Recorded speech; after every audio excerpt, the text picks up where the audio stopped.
S.H.FIGUARTS Dragon Ball Z TULECE was released on February 22nd as a premium Bandai web exclusive and retails for 7,700 yen or $70 US.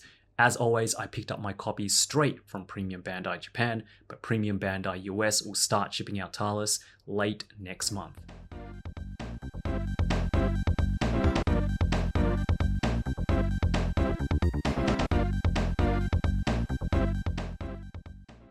So the Dragon Ball Z movies have always held a near and dear place in my childhood heart.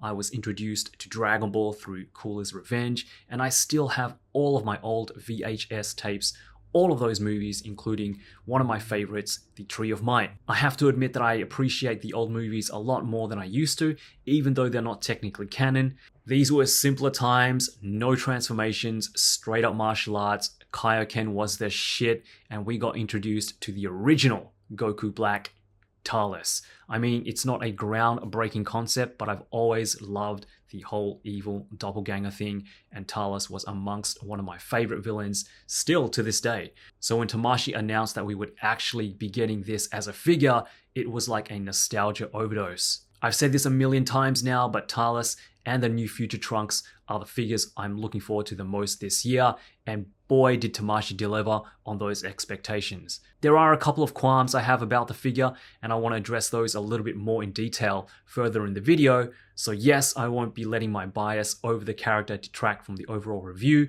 but there are a couple of things that I think could have been done just a little bit better. First things first, I want to clear up a bit of confusion that I personally had myself when we first saw promotional pictures of this guy. Yes, this is technically a new body, but it can also be considered a scaled down heavy retool, a very heavy retool of the Raditz body with a lot of new parts to make it its own figure. I believe Tamashii have done this to better match Goku's height, which I personally think is the way it's supposed to be. A lot of people tell me that TULECE is taller, but I've always thought that they were pretty much the same in terms of size, hence the whole evil Goku doppelganger concept. Yes, TULECE does get bulkier after eating the fruit from the Tree of Might, but his height is more or less the same as Goku. So I'm really happy that Tamashii have shrunken down the body to match Goku's height, whilst keeping that big, beefy look that he does borrow from Raditz. And even then, it's really only the arms and the lower half of the legs that share a scaled down sculpt.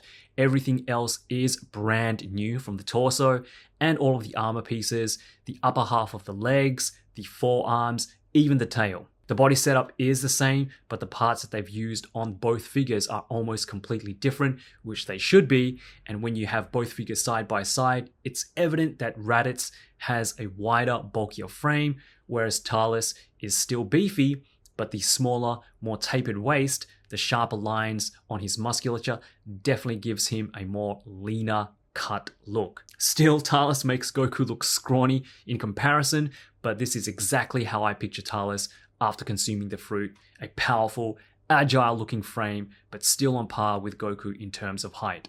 I love a Saiyan in armor, and TULECE has it all, from all the shoulder pads and waist pads you can want. The gauntlets are unique to TULECE's design and really nicely done.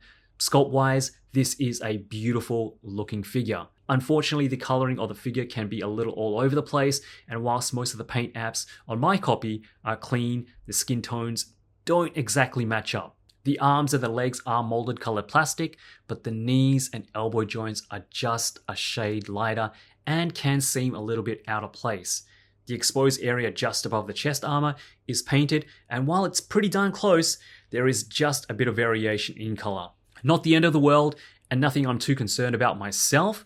The torso armor has that glossy finish to it, which is a nice contrast to the matte finish of the shoulder pads and the waist pads. And whilst the skin tone has mostly a matte finish, the thighs are a little shiny compared to everything else. I mean, it's nothing a little matte coat can't fix, but as always, just something to note. So we've had a few variations for the base form Goku head sculpt, the 1.0, the Saiyan Raised on Earth, and of course Bardock, which is my favorite head sculpt so far. But I gotta say, I have definitely taken a liking to this one, probably even more than Bardock. It's sharp, I love the three-dimensional sculpt work, it's dynamic, It's undeniably Goku, but different enough to be its own thing. And the faces are even better. I got a comment the other day on Instagram saying that some of the older releases feel a little soulless, which is a perfect way to put it because that's exactly how I feel about some of the older releases as well. And it's not necessarily bad, but they just feel a little generic and expressionless. But these faces right here, they've got more soul than Randy Watson. Eddie Murphy Coming to America reference there. If you get it, you get it. Anyway, just beautifully sculpted faces. We get 4 in total, but the smirk and the fruit-eating face are definitely my favorite. I love the red Scouter. We get some orange painted details on the side there, but unfortunately, like Raditz, we don't get an extra earpiece if you just want TULECE without his Scouter. But I guess TULECE was never really without his Scouter until the last scene where it exploded just before he died, so I guess I'm okay with this. So did I encounter any QC issues with my copy? Not as yet. Everything feels super solid. The joints are nice and smooth, no paint rub, no scuffs or scratches, so pretty good so far.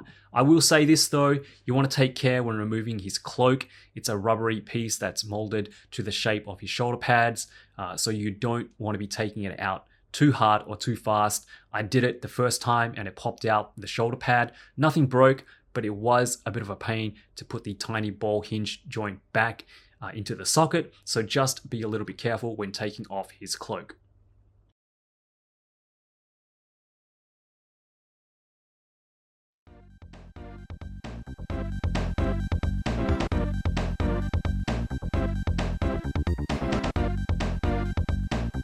Alright guys, articulation time. So let's take a look at TULECE's head articulation, and he looks up really well. Look at that. Fantastic. Head very far down into his chest. Of course, side to side rotation, and you get some really good left and right tilt as well. So again, as usual, you know, this is a Figuarts Dragon Ball figure. Neck joint, head are separate pieces, but most of that articulation is assisted by a very movable head. And I guess, yeah, no, the head itself is actually really well articulated. So it is the neck and the head. Very good combination, but really good movement there. These shoulder pads are kind of new. I want to say they're kind of new because they are on hinge ball joints, and they, as you can see here, they kind of slot into the back of his armor. I don't know if that's showing all too well. I'll try to focus in on there. So you've got a ball hinge joint going in there, and at first, if you're not used to it, because we're kind of used to, you know, just the straight up hinge or the double hinge like Raditz here, you know, just hinging up and down. But with these new joints, they hinge up, but they hinge back.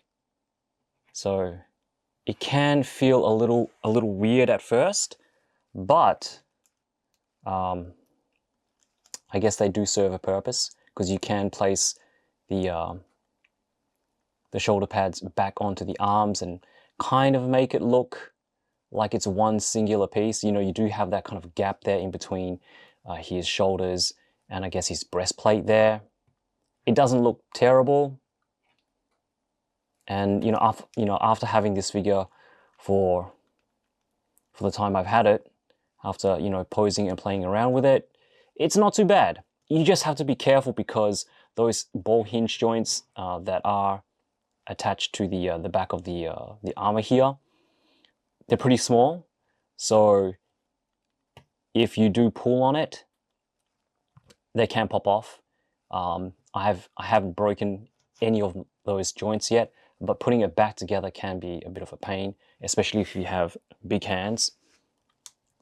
I've got sweaty palms, so that can be a problem for me. But they're not bad. They just get some, you know, getting used to. They look okay. You know, he can do TULECE can do a T-pose, you know, 90 degrees. He can bring his arms forward. Again, you know, you just Move them out of the way. So yeah, they're not bad. Just get some, they just, you know, take some getting used to. For butterfly joints, you get some pretty good movement there. You can see right here, it's not just forward and back, but it's kind of up and down as well. There's a ball joint that goes straight into his shoulder, and you get some pretty good movement. TULECE can bring his arms forward about that much, which is pretty good. So when you have both arms coming forward like that, you can get him into a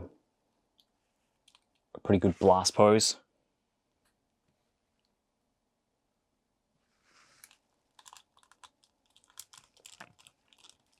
Of course, you get your upper bicep swivel, which is a little tight. It's a little squeaky. That's all right.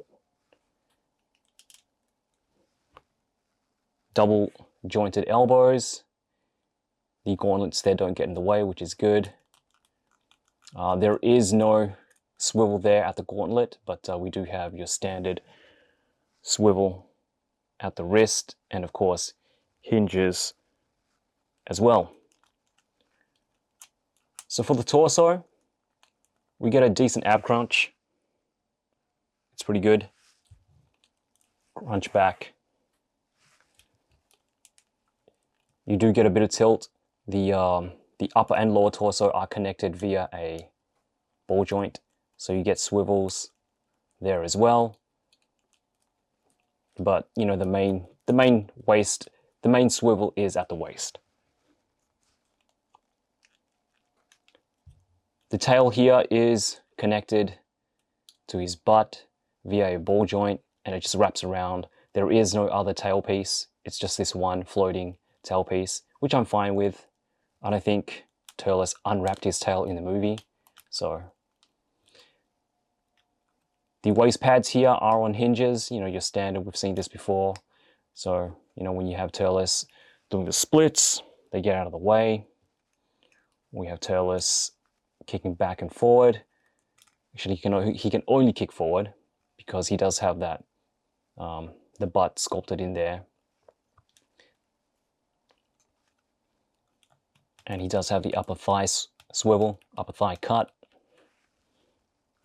Sorry guys, let's get back to focus. Upper thigh cut. Double jointed knees. Swivels there at the ankle. Feet going down, not too bad. Feet going up, not the greatest. Toe hinge, and we have some decent ankle pivot. It's not the best, but that's pretty good. So all in all, some very decent articulation there for TULECE. You can get him into some pretty good poses. But I'm pretty satisfied with how he moves.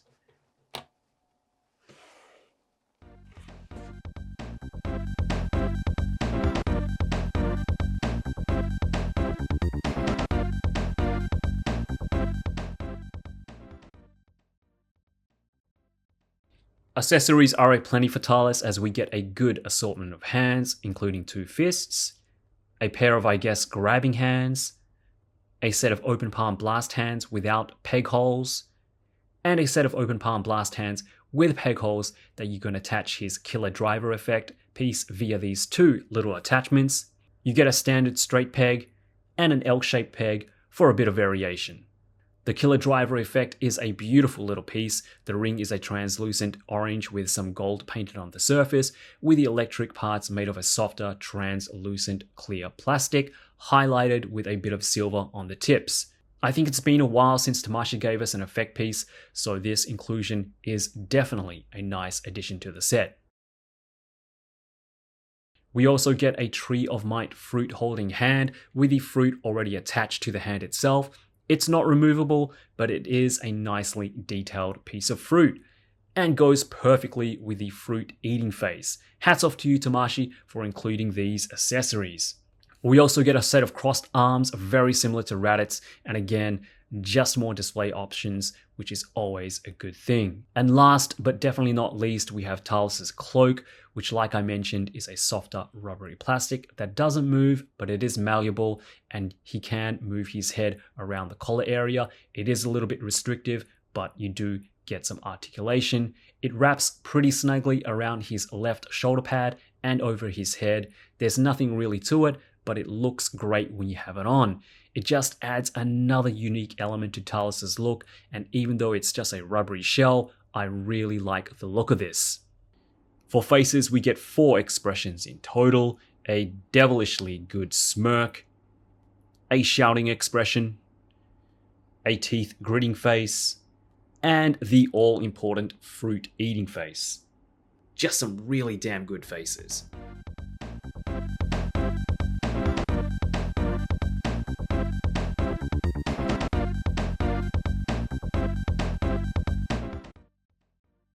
So other than the mismatching color joints and the shoulder pads being a little finicky in the beginning, this is, to me, pretty much a perfect figure. Aesthetically, it's beautiful, with some of the best sculpt work and proportions from head to toe. I absolutely love the expressive faces, and the head sculpt is the best amongst any other Goku figure we've gotten in the line so far. Yes, TULECE is essentially just an evil Goku, but this is definitely not just another Goku figure. Tamashii have managed to retool and scale down an existing body and totally make it its own thing. I mean, I probably even wouldn't call it a retool at this stage. There are more new parts to this release than parts that are similar. Throw in a ton of accessories that give you so many display options, including an energy effect, and I think we've got a contender for top 5 figures of 2023. Yes, it is still a little early in the year, but there is just so much to love about TULECE, and even with all the amazing upcoming releases still to come this year, I'm confident TULECE will be high up on my list come December. It's unfortunate that TULECE is a web exclusive, but I can't recommend this figure enough.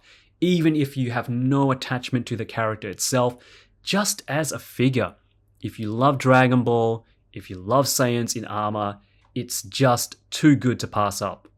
Alright guys, hope you enjoyed the review. I'll be back probably with an archive review next, as there really isn't anything scheduled S.H.FIGUARTS Dragon Ball wise for the month of March. I never reviewed the original Warrior Awakening figure, and with the re-release coming later this year, I'm thinking it might be a good time to revisit that original for my next review. Anyway, have a great weekend guys, take good care of yourselves out there, be good to your moms, and as always, yoroshiku!